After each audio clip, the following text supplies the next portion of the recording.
아이들이 특별히 상급 학교로 진학을 할 때에 아이들이 많이 바뀌죠. 그렇죠?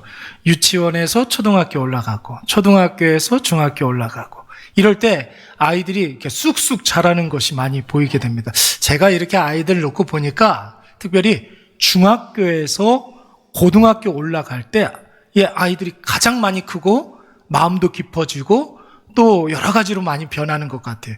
우리 교회도 우리 하민이가 그렇죠. 중학교에서 고등학교 이렇게 올라가는 우리 학생이 하나 있는데 여러분 위해서 기도 많이 해주시기 바랍니다. 많은 변화가 있을 거예요. 기대가 돼요. 아멘? 기대가 돼요. 이럴 때 아멘 크게 해야죠. 아이가 얼마나 힘이 되겠습니까? 소망이 있습니다. 예, 고등학교에 올라가서 얼마나 더 아름다워질지, 얼마나 하나님께서 더 많이 쓰실지 기대가 되는 거예요.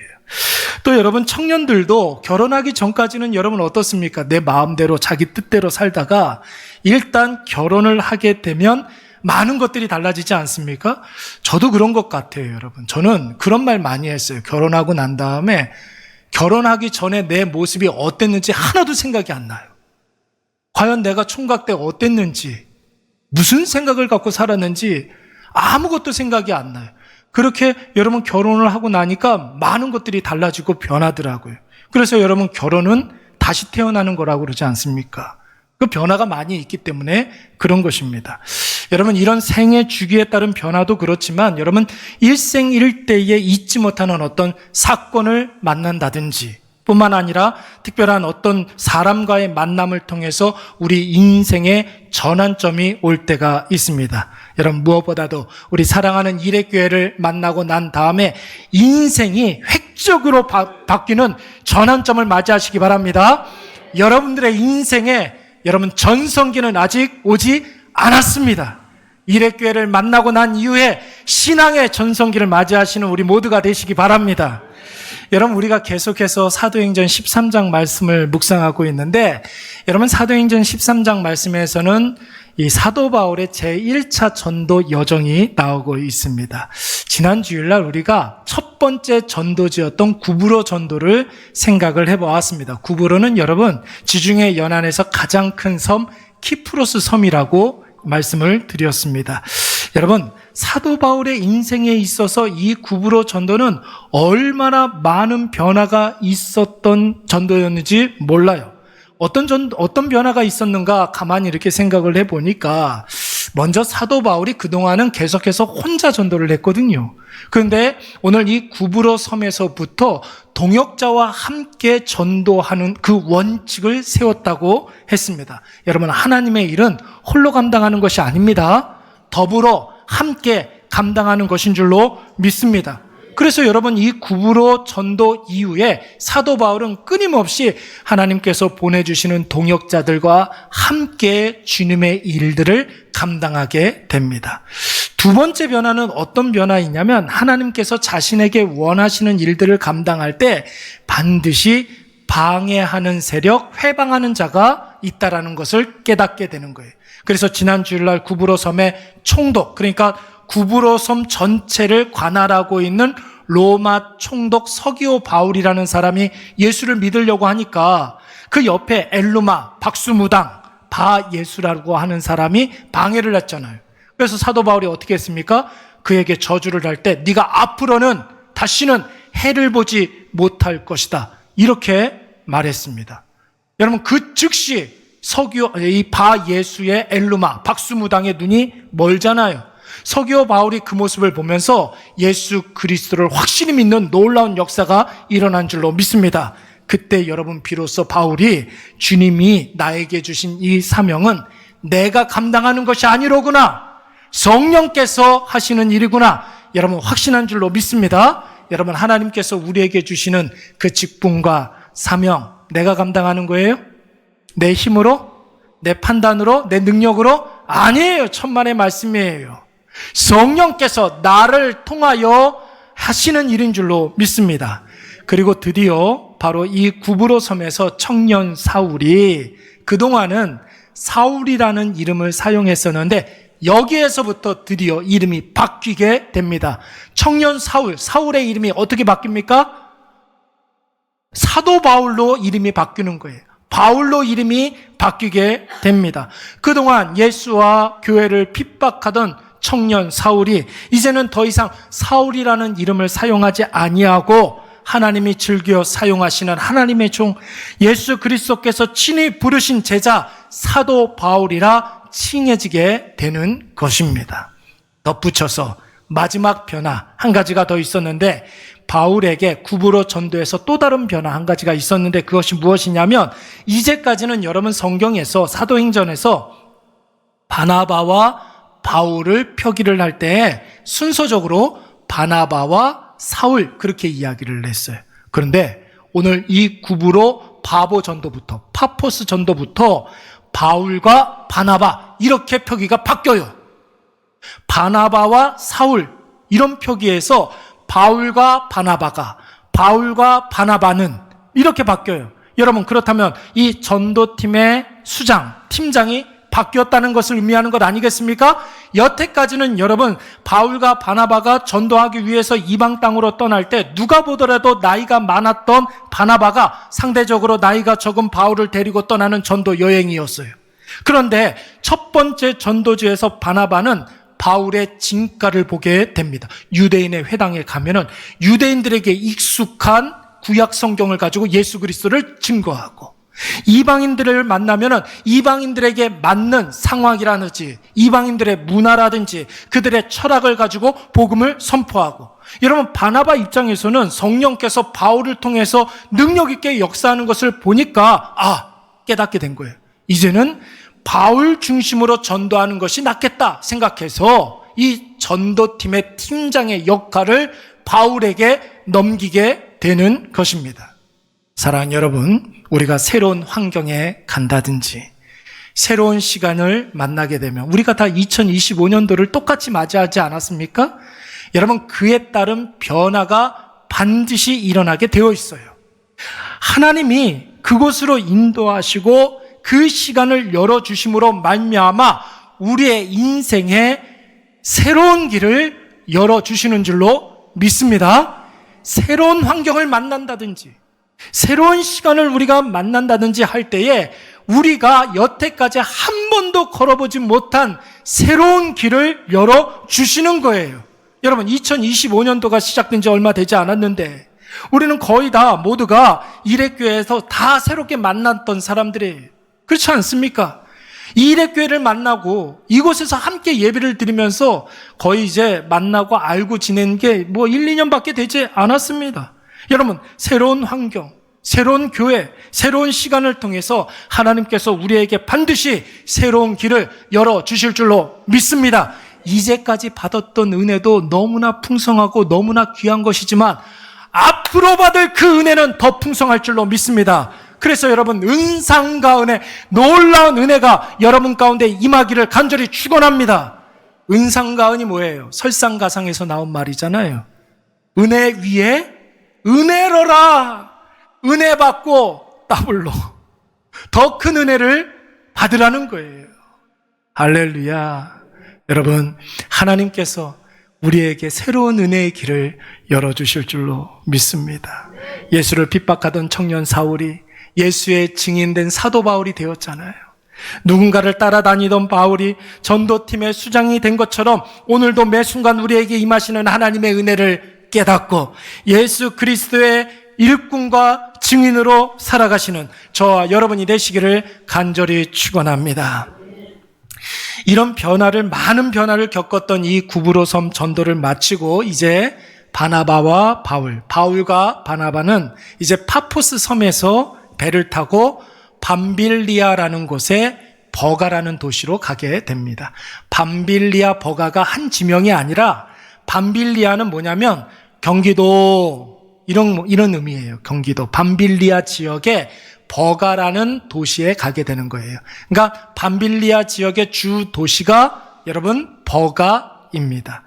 바울과 바나바가 이제 두 번째 전도지였던 밤빌리아 지역의 버가는 지금의 여러분 튀르키예, 옛날에 우리 터키라고 했었던 나라 있잖아요. 터키 남부에 굉장히 유명한 미항, 아름다운 항구가 있어요. 안탈리아. 들어본 적 있습니까? 안탈리아 항구. 여기가 바로 범빌리아라는 곳입니다. 여러분, 이 안탈리아 항구에서 약 차로 한 30분 정도 이렇게 들어가면은 버가라는 도시가 나오는데, 이 버가가 밤빌리아 지역의 주 도시, 수도였어요. 이 밤빌리아 버가에서 무슨 일이 있었는지 오늘 13절 말씀에서는 자세하게 이렇게 이야기하고 있는데, 우리 다 같이 13절 말씀 읽어보도록 하겠습니다. 시작. 바울과 및 동행하는 사람들이 바보에서 배 타고 밤빌리아에 있는 버가에 이르니 요한은 그들에게서 떠나 예루살렘으로 돌아가고. 아멘. 여러분, 요한은 그들에게서 떠나 예루살렘으로 돌아갔다고 그랬어요. 여러분, 여기에서 말하는 요한은 누구입니까? 지난주에 말씀을 드렸어요. 마가 요한을 말하는 거예요. 마가복음을 쓴 마가 요한을 말하는 거예요. 여러분, 13장 5절 말씀에 보면은 이 마가가 드디어 바울과 바나바의 수행원이 됩니다. 뿐만 아니라 이 마가 요한은 누구의 조카라고 그랬습니까? 바나바. 누구? 바나바. 그렇죠. 바나바의 조카라고 그랬어요. 그러니까 바나바의 조카가 바울과 바나바의 이 전도팀에 합류를 하게 된 것이죠. 이 마가 요한이 밤빌리아 버가에서 무슨 일이 있었는지는 잘 모르겠지만 전도팀을 떠나서 예루살렘으로 돌아가게 됩니다. 만약에 공적인 업무 때문에 여러분 어딘가로 이렇게 가야 된다고 한다면 바울과 바나바를 파송한 교회가 안디옥 교회이기 때문에 여러분 마가 요한이 전도팀을 떠났다고 한다면 이 안디옥 교회로 가야 된단 말이에요. 그런데 오늘 이 마가 요한이 예루살렘으로 돌아가 버렸습니다.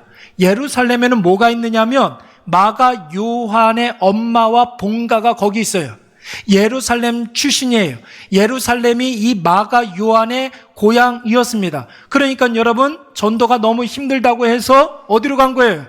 고향으로 도망가 버리고 만 것입니다. 그러니까 여러분, 마가 요한이 바울과 바나바를 떠난 것은 아무에게도 말하지 아니하고 이방 전도를 그 순간 포기하고 자기 고향으로 그냥 도망가 버리고 만 거예요.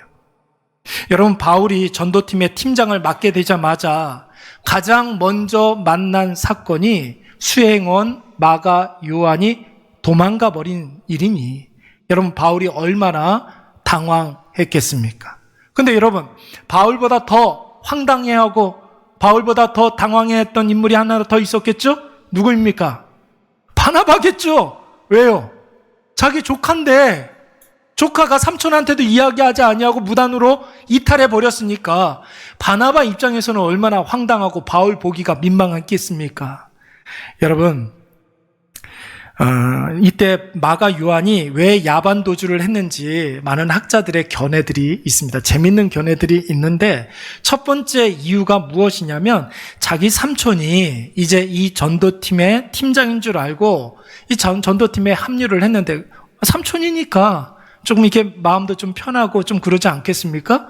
그런 줄 알고 이 전도팀에 합류를 했는데 구부로에서 어떤 일이 벌어졌어요? 전도팀장이 바뀌었잖아요. 바나바가 아니라 나이도 한참 어린 이 바울이 맡게 되니까 이에 불만을 품고서 전도지를 좀 이탈했다. 이런 견해가 있습니다. 뭐 전부는 아니겠지만 일부분으로서는 조금 이렇게 이해는 되는 바가 좀 있어요. 또 어떤 학자는 이 밤빌리아 버가가 지형적으로 좀 문제가 있었던 곳이었습니다. 지중해 저지대에 있었기 때문에 기온이 굉장히 낮아요. 굉장히 습하고. 여러분, 기온이 낮고 습하면은 풍토병이 많이 걸리게 되죠. 우리도 여러분 그렇지 않습니까? 그저 뭡니까? 기온이 조금 낮아지니까 독감 걸리고 감기 걸리는 사람 되게 많았잖아요. 이 밤빌리아 버가에 풍토병에 걸려가지고 쉬는 쉼을 않는 사람들이 굉장히 많았던 거예요. 특히 이 밤빌리아 버가는 말라리아가 굉장히 유행했던 그런 곳이었습니다. 말라리아 때문에 죽어가는 사람들이 굉장히 많았던 것이죠. 그러니까 여러분, 마가 입장에서 보면은 겁이 나요, 안 나요?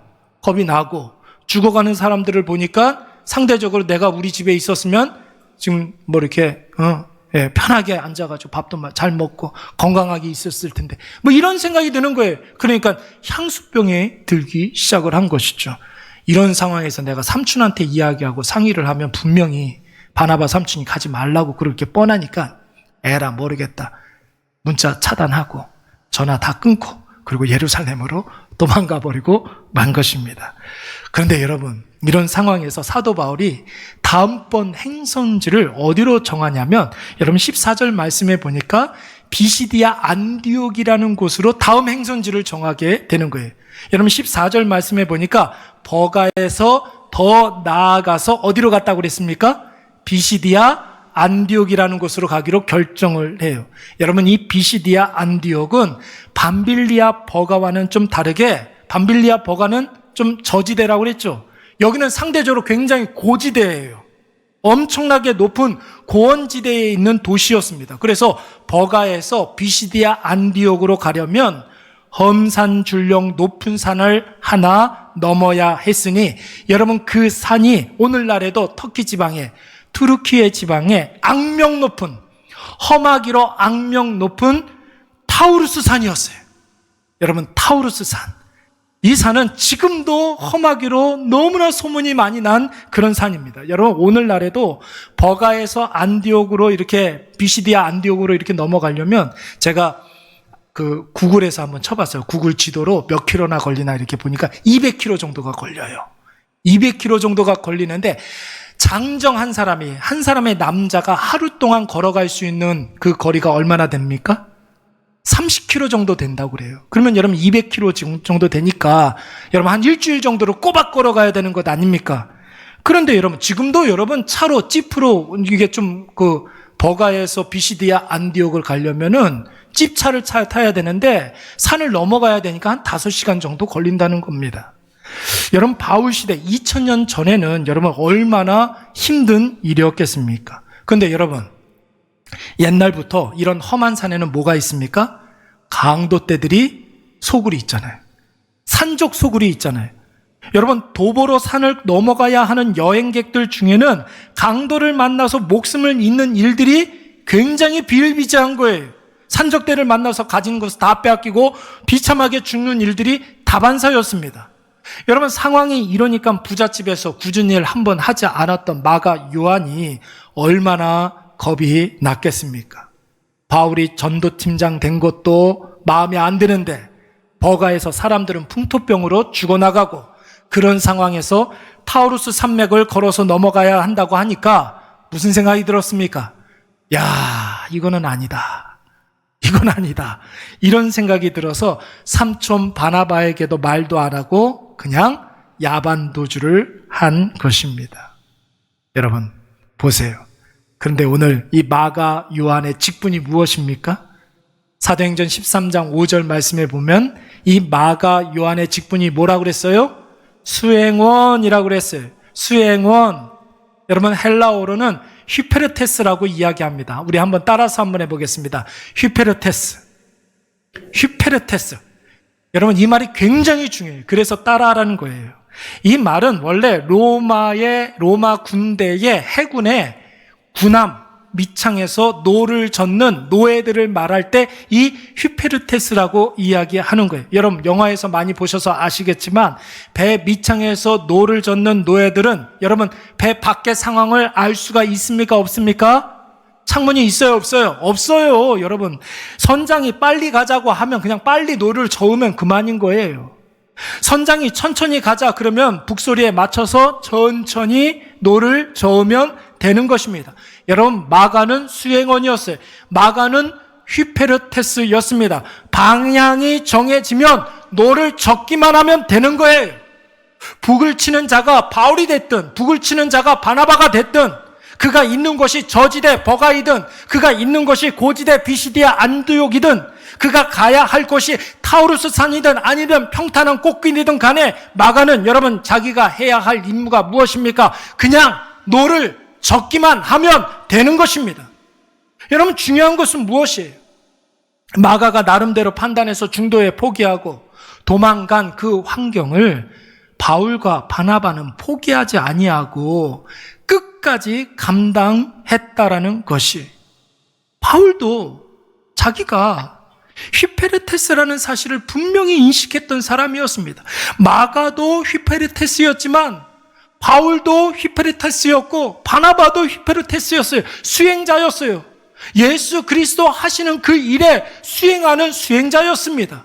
그래서 여러분, 바울이 나중에 시간이 이렇게 흘러서 아그리빠 왕이라는 사람한테 자기 자신에 대해서 소개를 할 때 자기는 다메섹 도상에서 빛되신 예수 그리스도를 만나고 난 이후에 예수 그리스도를 믿는 그리스도인이 된 사람입니다. 이렇게 소개를 하면서 그때 다메섹 도상에서 빛되신 예수님이 자기한테 뭐라고 말씀하셨는지를 오늘 사도행전 26장 말씀에서 이렇게 이야기합니다. 예수님이 바울에게 하신 말씀이에요. 일어나 너의 발로 서라. 내가 내게 나타난 것은 곧 네가 나를 본 일과 바울이 예수 그리스도를 본 일과 장차 내가 예수님이 바울 너에게 나타날 일에 대하여 너로 무엇과 무엇을 삼으신다고요?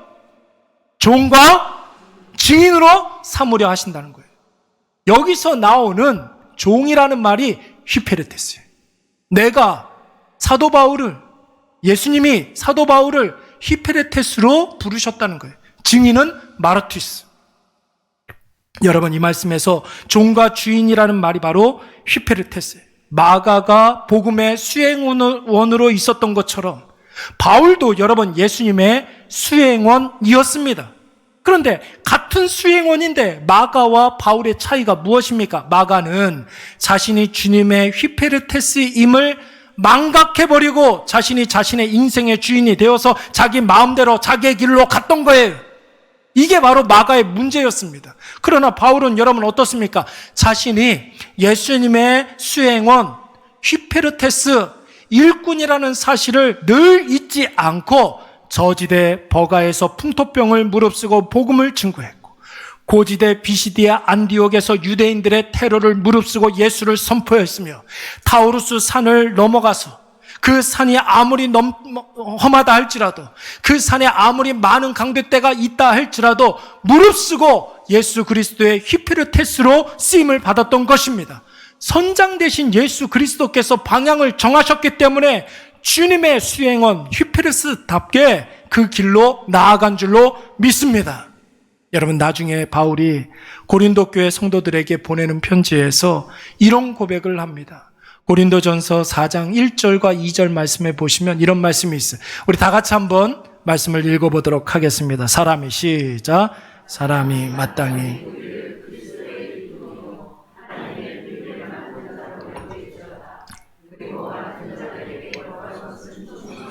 아멘, 아멘. 여러분, 우리를 그리스도의 무엇으로 부르셨다고요? 일꾼. 이 일꾼이라는 말이 뭐라고 그랬습니까? 휘페르테스예요. 하나님께서 부르신 그 일꾼, 하나님께서 그 일꾼에게 그 일꾼을 믿고 맡겨주신 그 직분, 그 사명, 여러분, 그 사명을 받은 사람들에게 구할 것은 뭐밖에 없다? 충성밖에 없다라는 것이에요.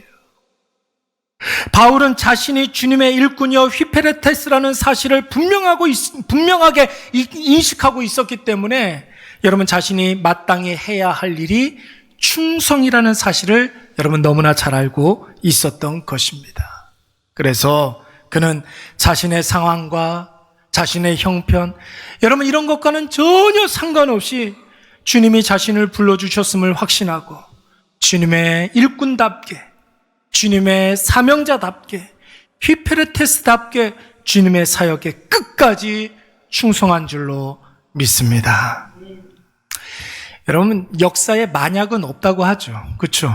역사에 만약은 없습니다. 만약에 여러분 그렇다고 해도 한번 좀 상상을 좀 해볼 필요가 있어요. 만약에 마가가 오늘 이 밤빌리아 버가에서 바울을 떠나서 예루살렘으로 도망가지 않았다면 하나님께서 이 마가를 어떻게 쓰셨겠습니까?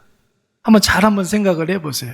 두말할 것도 없이 여러분, 마가가 우리가 묵상하고 있는 이 사도행전을 집필하는, 기록하는 사도행전의 저자로 쓰임받았을 것입니다. 왜 그랬을까요, 여러분?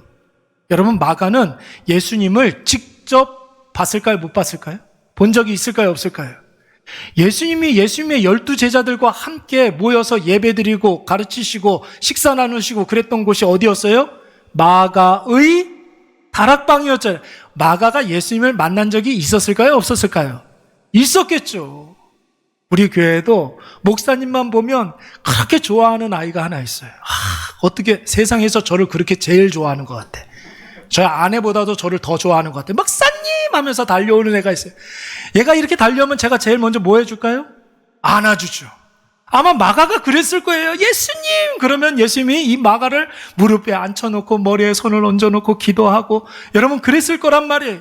예수님이 제자들과 함께 예배드리는 것도 직접 목도했고, 예수님이 제자들에게 함께 이렇게 가르치시는 것도 옆에 앉아서 들을 수 있었고, 여러분 마가는 예수님과 예수님의 12 제자를 직접 목격한 사람이었습니다. 뿐만 아니라 마가는 삼촌 바나바와 함께 안디옥 교회가 어떻게 탄생했는지, 어떻게 부흥했는지 직접 눈으로 목격한 사람이었어요. 예수 그리스도의 놀라운 역사가, 성령의 역사가 어떻게 일어나고 있는지 여러분 구부러에서 여러분 직접 경험한 사람이 바로 마가였습니다. 더군다나 서기오 바울이 예수 믿게 되는 그런 과정도 다 본 사람이었습니다. 만약에 오늘 마가가 버가에서 도망가지만 않았다면 사도행전을 기록하기에 마가보다 더 좋은 적임자가 있었을까요? 없었을까요? 없었어요, 여러분. 처음부터 이 마가가 이 모든 전도 사역을 다 봤기 때문에 마가만큼 사도행전을 집필하는데 여러분 쓰임받을 수 있는 사람, 적임자도 없었겠죠. 그러나 마가가 오늘 상황과 형편을 보고 나름대로 판단하여서 사역의 자리에서 이탈하여 자기 마음대로 고향으로 도망갔기 때문에 오늘 사도행전을 기록하는 영광은 다른 사람에게 넘어가 버리고 맙니다. 물론 나중에 마가도 복음서 하나를 쓰기는 쓰죠. 그 복음서가 뭐예요? 마가복음이에요. 근데 여러분 전에도 말씀을 드렸지만 이 마가복음은 베드로가 마가에게 이야기한 것을 그대로 쓴 거예요. 어떻게 보면은 마가복음은 베드로가 쓴 거나 마찬가지입니다. 마가는 대필만 한 거예요. 여러분 그것도 굉장히 중요한 일이지만 여러분 만약에 도망만 가지 않았더라면 마가는 아마 더 크게 쓰임받을 수 있었을 것입니다. 자, 그러면 여러분 사도행전은 누가 기록했을까요? 사도행전은 누가 기록했을까요? 모르겠어요? 사도행전은 누가가 기록했어요? 예, 누가가 기록해. 제 2차 전도 여행 때 사도 바울이 누가를 만나거든요. 그때 누가의 여러분 직업이 무엇이었습니까? 의사였어요. 의사. 여러분 이 누가는 바울이 참수용을 당할 때까지 그 순간까지 이 누가는 바울 곁을 지켰던 사람이었습니다. 단 한순간도 누가는 바울 곁에서 떠나지 않아요. 자신이 해야 할 일이 무엇인지를 알았기 때문에, 주님이 자신에게 무엇을 원하시는지를 알았기 때문에 누가는 바울 곁을 끝까지 지켰고 그를 휘페르테스로 부르신 하나님의 뜻대로 충성했기 때문에 여러분 누가는 이 사도행전을 쓸 수가 있었던 것입니다. 여러분 누가가 사도행전 말고 복음서 하나를 더 쓴 적이 있었어요. 그 복음서는 뭘까요? 누가가 쓴 복음서가 뭘까요? 누가복음이죠. 그래서 여러분 누가복음과 사도행전을 이렇게 붙여서 보는 학자들이 많아요. 누가전서, 누가후서. 전서는 누가복음이고 누가후서는 사도행전이고 이걸 두 가지를 합혀가지고 누가행전 이렇게도 이야기합니다. 사랑하는 여러분, 오늘 예수님께서 우리의 주인님 되심을 믿으십니까? 아멘. 여러분 그 믿음이 있는 자에게 우리 주님은 언제나 함께 하시는 줄로 믿습니다. 그리고 여러분 우리를 주님이 하시는 그 일에 우리를 일꾼으로 휘페르테스로 우리를 불러주신 줄로 믿습니다. 여러분 오늘 내가 주님의 일꾼이요 주님의 증인임을 확신하고 인식하는 사람만이 그를 통해서 예수 그리스도의 사랑과 은혜가 주변 사람들에게 계속해서 흘려보낼 수가 있는 거예요. 여러분 사도 바울과 누가는 이것을 확신하고 있었기 때문에 내가 주인 위에 우리 예수 그리스도의 일꾼이라는 사실을 인식하고 있었기 때문에 풍토병에 걸려도 타우루스 산도, 유대인의 테러도, 로마인의 참수형까지도 전혀 두려워하지 아니하고 주님이 기뻐하시는 그 일을 위해서 충성되게 쓰임받게 된 줄로 믿습니다. 반면에 마가는 여러분 어떻습니까? 자신이 휘페르테스임을 망각했기 때문에 주께서 복으로 주신 그 영광스러운 자리를 박차고 도망가 버리고 주님이 주신 젊은 날에 그 황금 같은 시간들을 헛날려 버릴 수밖에 없었던 것입니다. 여러분, 이레교회가 이 건물에서 시작된 지 벌써 5년이 흘러가고 있습니다. 여러분, 이 건물에서 건물을 이렇게 보니까 이제 호실로는 한 93개가 되고 이 건물에 호실로는 93개가 됩니다. 근데 이제 우리 교회처럼 몇 개씩 이렇게 쓰는 그런 업주들이 있으니까 한 50개, 50여 명 정도의 그 업장이 이렇게 있다고 그러는 거예요. 50명 정도. 네. 5년 정도 이렇게 됐는데 여러분 한번 볼까요? 제가 이 건물에서 목사인 것을 사람들이 알까요? 모를까요? 알더라고요. 얼마 전에 무슨 모임이 있어서 거기 이렇게 갔는데 한 번도 제가 인사 나눠보지 못한 사람들을 만났는데 그 사람들이 다 제가 목사인 것을 다 알더라고요. 그래서 여러분, 제가 말 한마디, 행동 하나하나가 그들에게 예수를 믿게 하는 계기는 되지 못하겠죠. 그렇죠. 아예 그냥 예수 안 믿으려고 이렇게 마음은 닫고 있는 사람에게 제가 아무리 친절하게 군다고 해서 그 사람 예수 믿고 그러지는 않을 거예요. 근데 여러분 반대로 한번 생각을 해보세요. 저의 말 한마디, 행동 하나하나가 그 사람들이 예수를 더 떠나게 하는 시작점은 될 수가 있죠. 그렇죠? 제가 말을 잘못하거나 제가 행동을 잘못하게 되면 예수에게서 더 멀어질 수가 있는 거예요. 그러니까 여러분, 저는 교회 안에서만 목사여서는 안 되죠. 이 건물 안에서도 목사인 거예요, 저는. 근데 여러분, 더 놀라운 것은 무엇이냐면 제가 건물 바깥에서 이렇게 구례동에 이렇게 가면서 이렇게 뭡니까? 점심 먹으려고 이렇게 가는데 어떤 분이 저 이레교회 목사님이시죠? 그러는 거예요. 예, 맞습니다. 그랬더니 저한테 뭐라고 그러냐면 유튜브 잘 보고 있습니다. 그러는 거예요. 유튜브. 그러니까 저는 한 번도 보지 못한 사람들이 저를 알아보는 사람들도 있어요. 제가 이런 사람이에요. 여러분, 그러면 교회 안에서만 목사가 돼서는 안 되고 이 건물 안에서만 목사가 되어서는 안 되고 이 구례동에서도 목사여야 할 줄로 믿습니다. 내가 목사라는 사실을 분명히 인식하고 있어야 되는 거예요. 그래야 목사로서의 삶을 살 수가 있는 것입니다. 여러분, 마찬가지. 여러분들이 누군가의 부모라고 한다면 적어도 자녀들이 만들어준 영광스러운 부모의 자리에서 부모의 역할을 충성스럽게 감당하시기 바랍니다.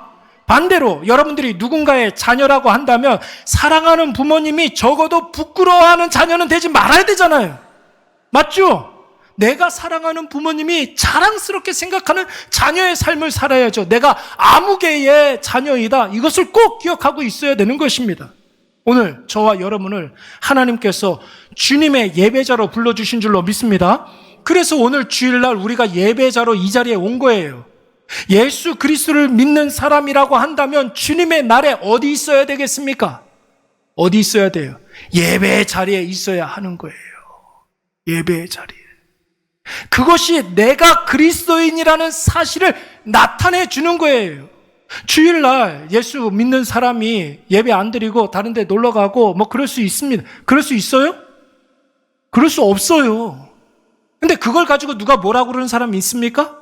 없죠. 그거 가지고 누가 뭐라고 그러는 사람 아무도 없어요. 왜요?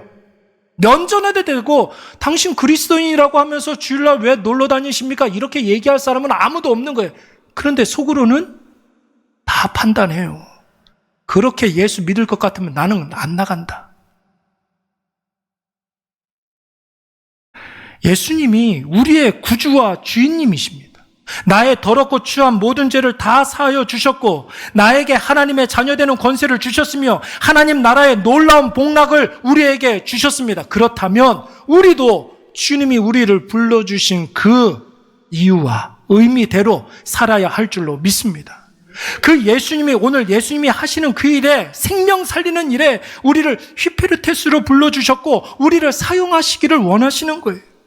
우리가 주님이 원하는 일꾼된 모습으로 살아가면서 충성할 때 여러분 내 인생의 가치가 더욱더 의미 있어질 줄로 믿습니다.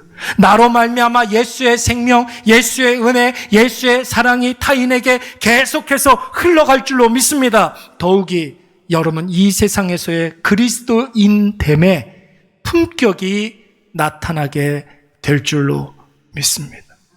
여러분, 사람은 어떤 일을 하든지 그 일에 맞는 격이 있잖아요. 우리가 이 세상의 그리스도인이라고 하면 그리스도인의 품격이 있어야 되는 거예요. 그 품격은 내가 그리스도인이라는 사실을 인식하고 그리스도인답게 살아갈 때, 하나님이 원하시는 그 일들을 감당할 때, 그때 그 품격이 나오는 것입니다. 오늘 이것을 꼭 기억하셔서 오늘 주님이 나와 함께 하시고 나를 불러주시고 나를 쓰시기를 원하심을 여러분 마음 절절히 깨달으시고 주님 원하시는 곳에서 주님 원하시는 일들을 감당하시는 저와 여러분이 되시기를 간절히 축원합니다. 우리 다 차례